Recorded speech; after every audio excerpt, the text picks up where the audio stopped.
go with the tip number 1. Best source of XP is right here. Cut a tree, 300 XP, as you can see up in the top left. Don't worry about cutting it up. You do get XP for cutting them up. It's 100 when you bust them, but you're just after the 300 when it drops. This will actually be tip number 2. There's a total of 48 skill points. This game does not tell you when the cutoff is. I will tell you, level 40 stops. You get no more talent points after 40. They're supposed to be adding a reskill. Shut up, dude, I'm talking. You piece of crap. Hey, he's gonna explain to me. Hang on. Let's get this guy shut up. Thank you. Can I talk now? I sure would appreciate it. Anyways, level 40 is the cutoff for skill points, so make sure you use them wisely. There's a bunch of skill points in here, especially really good ones, so it is hard to choose.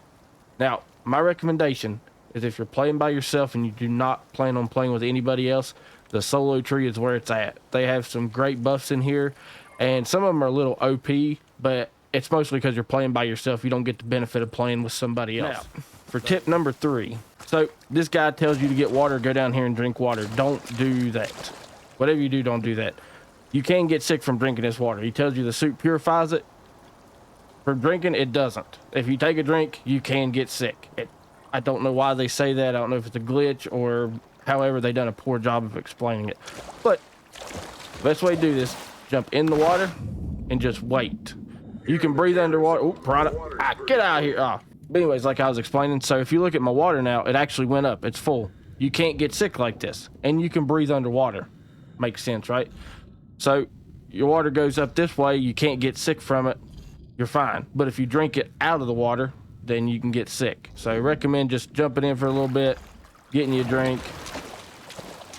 Simple, easy, best way to go. All right, guys, tip number 4. You can break up animal carcasses. So just because you skin them and they're laying here like this, you can still get resources. You can beat them with a pickaxe. Your knife's actually more efficient, but the knife breaks super easy. But you can break them up and you continue to get bone, like you can see on the right side. This is tip number who the hell knows.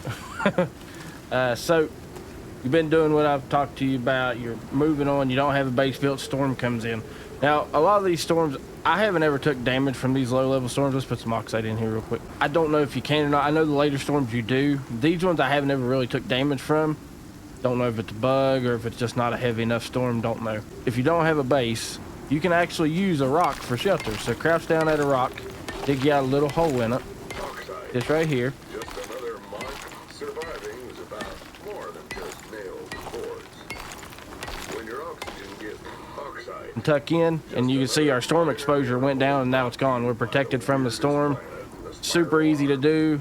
Didn't have to build a base. We're out of the weather conditions. There is a stealth button on here, and you do get a stealth multiplier. So I recommend if you're taking a long shot, definitely crouch, because you'll get a little bit of a bonus shooting. Real quick, super easy. Something breaks early on, you don't know how.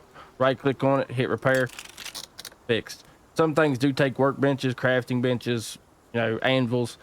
All your early stuff, stone stuff, it's literally just right click, repair. Just got to have the item. Like this takes 1 stone, just hit repair, fully repaired. Simple, sweet, straight to the point. For your bed, you have to be relatively close to a campfire to sleep. I mentioned that earlier.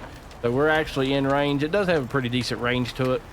And later on, your bases, you can get, you can actually get indoor fireplaces and stuff that's safe for your bases, not burn them down. So you have that for you later on. But hold F to set your spawn point, F to go to bed and sleep. So when you're skinning an animal, this is worse if it's a wolf or a bear or some kind of predator of that nature. So a lot of people don't know that you can actually cancel the skin. And this dude running his freaking mouth. Shut up. Shut up. I don't need a drink. Shut up. Shut up. All right. So if you hold F to skin, you can. Now, I've literally hit every button trying to stop a skin animation because a predator starts running at you or something of that nature. You can actually just hit F again and it'll stop the animation. So you're good to go. So if you ever have something running up on you and you need to get out of the cutting animation, just hit F.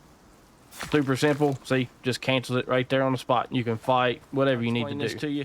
So this right here, it can be super confusing because you can actually carry stuff over like it'll let you take it with you. It does not go to you. It will not go out of the map. This stuff will always stay. You can load it up if you want. Nothing will happen. It's useless. It's actually meant for items that you get at the workshop and stuff. However, for some reason, you only have to put them in the dropship to get them back. So really, the only thing I've seen for the dropship cargo is exotics, which is a type of currency in this game. So if you see insurance on it, if your timer runs out, all these have timers. You'll see 7 days, 6 hours, 30 days, so on and so forth. 3 hours.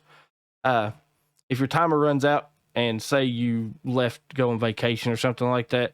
So on this mission, if you left and didn't play this game for 15 days, okay, zoom back in, and you came back, your character will be permadead. You can't get him back. It's just over. Now, they did do an event that brung a bunch of them back.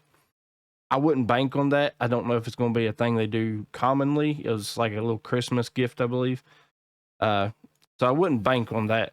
But if you do that, you lose your character permanently. You can't get him back. Now, on these ones that have insurance, on the other hand, this is something they've added.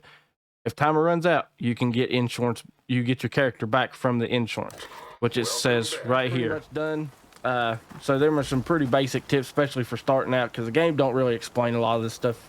And I had to find out the hard way, and hopefully I can make it easier for you guys.